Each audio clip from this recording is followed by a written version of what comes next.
The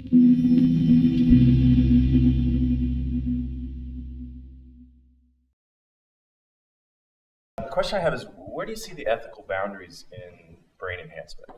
And the parallel I would draw is, the world of competitive sports. So there's a lot of illegal drug enhancement that happens in competitive sports, and some would agree or disagree. But where do you see the ethical boundaries for brain enhancement? Yeah. So when people are arguing about doping, there are kind of three arguments that make some kind of sense. One is that it's unfair, one is that it's unhealthy, and one is that it's against the spirit of sport.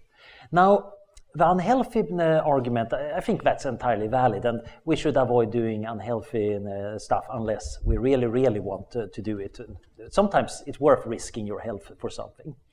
The unfairness part is kind of interesting, but it's the spirit of sport part I want to talk about. So this is that sport is about some kind of purity, showing what your inherent abilities can do. And if you add drugs, you're kind of overshadowing that. You're missing the point of the whole activity.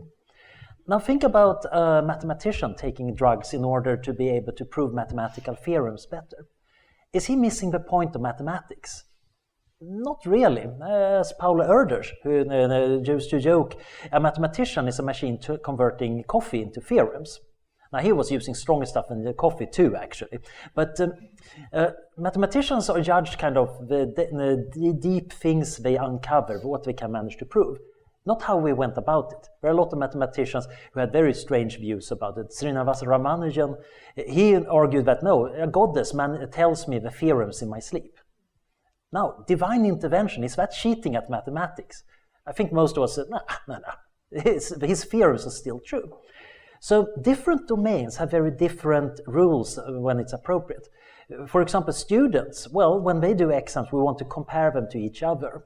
In that case, there would be both an unfairness aspect, and maybe the rules for an exam is not very good for a brain enhancement.